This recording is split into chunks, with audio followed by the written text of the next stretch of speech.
Vocês, né? Ontem vocês fizeram a técnica por último da dor de cabeça, né? Ou do incômodo. Queria ouvir de vocês como é que foi fazer essa técnica, se vocês têm algum comentário, se vocês gostariam de me fazer alguma pergunta sobre o uso potencial disso, né? E se a pedra não quiser distanciar? Se a pedra não quiser se distanciar? Se a pedra não quiser se distanciar, o que te impede de que ela se distancie? Na verdade, a sua pergunta é importante, interessante, porque às vezes acontecem essas coisas, tá? Você tem que trabalhar a intenção positiva disso. Tudo aquilo que for um incômodo e que estivesse apresentando de forma diferente daquela que você gostaria, você tem que trabalhar a intenção positiva. Então vamos supor que de repente você imagina assim, tem uma pedra, tá aqui, eu peço para ela se afastar, ela não se afasta. Então você tem que se perguntar, essa parte que está mantendo a pedra nesse lugar ainda, está tentando fazer o quê por mim mantendo a pedra aqui nesse momento? O que lá no fundo ela está tentando me sinalizar, me mostrar, me fazer sentir, perceber, né? Mantendo a pedra ainda nesse lugar.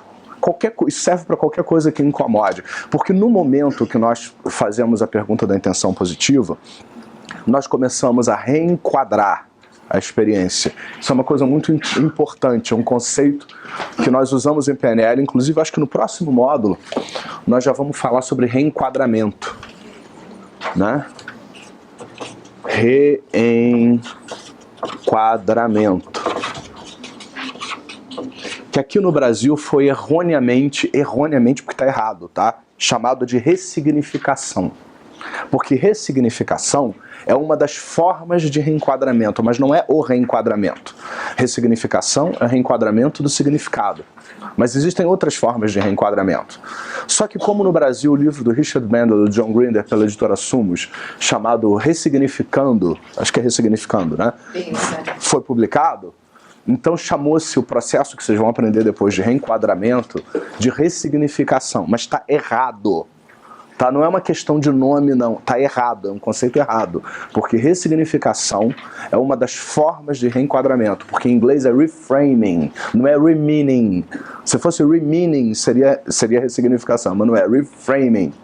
Tá? Então, é outra história, bem diferente. Então, quando a pessoa apresenta um problema, uma dificuldade qualquer, um exercício ou antes, quando o cliente que você vai trabalhar, ou você mesmo, sempre começa com uma situação limitante. Alguma coisa que está errada, que está diferente daquilo que você gostaria.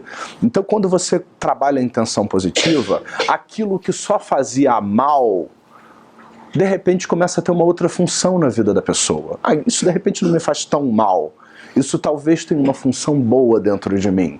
Talvez queira me alertar para alguma coisa. Talvez queira comunicar alguma coisa que eu não estou percebendo. Então, na medida em que você inconscientemente identifica nos problemas a intenção positiva, a partir de agora, eu não posso dar aula com vocês aqui na minha frente.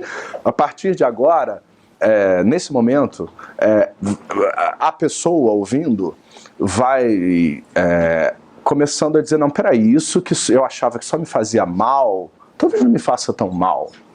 Talvez isso tenha uma outra função. Isso é uma forma de reenquadrar. Inclusive reenquadrar o significado da experiência. Então qualquer coisa que se apresente em qualquer experiência, no primeiro momento de forma incômoda, né, a primeira coisa que você vai fazer é convidar a pessoa a pensar, né, em alguma coisa. Quando um cliente aparece no meu consultório, quem aqui já trabalhou comigo sabe disso, né? A pessoa diz assim, aconteceu o fim do mundo. Eu digo assim, que ótimo, né, Catarina? Maravilhoso, que coisa boa. Isso é uma oportunidade para quê? A pessoa que me bater, dá na minha cara, assim, como assim? Isso é sério? Eu falei, eu sei que é sério, mas isso é uma oportunidade para quê? Né? 99% dos meus colegas psicólogos dizem assim, me fala sobre o seu problema. Me conta da dor que você está sentindo, né? Reforça a dor. Reforça, exatamente, né? Eu recentemente estava trabalhando com uma terapeuta que melhorou muito mais com PNL do que dos anos todos que ela fez, pensando se ela tinha inveja do pênis ou não, né? E aí ela disse assim, poxa, estou me sentindo tão bem, nem me lembro mais como é teus problemas, mas eu fico preocupada. Eu conversei com uma colega minha e ela diz assim, mas eu fico preocupado e se isso voltar, né? Na verdade, você está fugindo dos problemas, você tem um problema. Você tem um problema, né? Enfim, né? Eu falei, bom, você tem um problema? Ela falou, não. Eu falei, então, você já esqueceu de tantas coisas, esquecer mais uma, né? Então, na verdade, essa é uma mudança de significado, né? Então, qualquer coisa que em qualquer técnica surgir, ao invés de você... Porque às vezes quando vocês estão começando a praticar isso, por isso que a sua pergunta é importante, em vez de você se apavorar, a primeira coisa que você tem que fazer é tentar reenquadrar de uma forma construtiva. Não é dizer que aquilo é bom, né? Mas o que a pessoa poderia perceber que ela não está percebendo? Ah, eu estou me sentindo tão mal, às vezes eu tenho vontade de morrer. Eu falo, que ótimo, isso é uma oportunidade para quê? O que você vai matar na tua vida? Né? Você sabe que morrer pode significar transformação, que muitas vezes morte significa mudança? Eu fico me perguntando. O Richard Bandler, ele tem um CD, ele tem alguns CDs de hipnose, também de indução, em que ele fala sobre... O que ele fala mesmo? Sobre ansiedade, né? Aí ele pega um problema, ele diz assim, ansiedade pode ser vista como uma forma de estresse. Aí ele passa o resto do CD inteiro falando de estresse.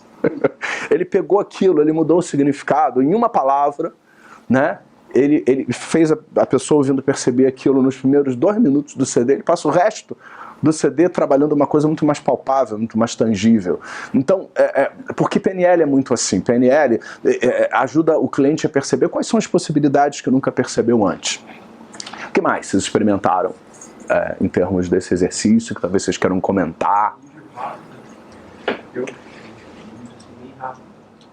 Uhum.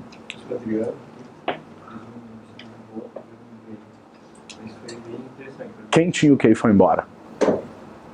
Eu estava com uma sensação de formigamento, queimação no estômago. Uhum. Lembrou de esquecer? Pois no passado, junto com todas aquelas coisas que você nem lembra mais, você não vê o que eu não quero dizer? Né?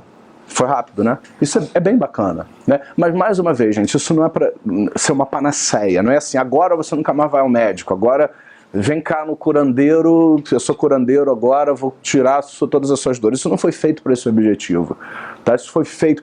sabe uma coisa que, de novo, o Richard Bandler, que criou a PNL, diz, né, que na verdade a PNL, para ele, é um instrumento para dar escolhas para as pessoas. Né? Ou seja, para dar escolhas. Em quase todos os livros, eu tenho todos os livros dele, tudo autografado por ele, que já fui milhões de vezes lá fazer curso com ele, devo ir de novo agora em março, próximo agora. Eu já ligo para lá, o que vai ter o curso de quê? Eu quero fazer. Ah, mas não te disse qual é, eu não sei, eu quero fazer. Não quero saber o que é, porque não interessa, mesmo que seja o mesmo que eu já fiz, vai ser totalmente diferente. Né? Porque o que ele escolhe trabalhar naquele momento, às vezes ele trabalha e ensina coisas que ele nunca ensinou antes em lugar nenhum, que ele criou naquele momento ali. Eu adoro quando ele diz assim, eu só estou começando, eu estou aquecendo ainda. Né? Eu ainda vou fazer a grande coisa, né, nessa história, né? Ele vive repetindo isso, né? Ele fala, tô indo lá para ver que coisa é essa, né? Então ele diz uma coisa muito interessante, ele assina nos livros lá, assim, liberdade, né? Porque para ele esse valor está muito associado à PNL, dar liberdade para as pessoas, para que as pessoas possam fazer melhores escolhas, para que elas tenham opções, né? Porque na verdade a tal da zona de conforto nada mais é do que você ficar repetindo uma velha programação ou uma velha estratégia que nós somos máquinas de repetir. Nós seres humanos somos máquinas de repetir. Ele diz que a coisa mais importante que ele aprendeu foi com a Virginia Satir, quando ele falou com ela, Virginia Satir foi uma das modeladas, né, aquela que fazia terapia familiar, e ele modelou coisas que nem a Virginia Satir sabia que fazia, e ele perguntou para ela se ela concordava que o instinto mais importante era o instinto de sobrevivência. E ela falou, não, porque algumas pessoas se matam, mas não mudam. Algumas pessoas, elas praticamente se suicidam. O médico diz assim, você já tinha que ter parado de fumar há 10 anos atrás, e a pessoa continua fumando. E ela se mata, mas ela não larga um hábito que ela instaurou e ela associou a outra coisa. Então ele diz que a coisa mais importante que ele aprendeu com qualquer dos modelados foi com ela, que é o princípio da familiaridade. Que o ser humano, ele repete aquilo que é familiar, né?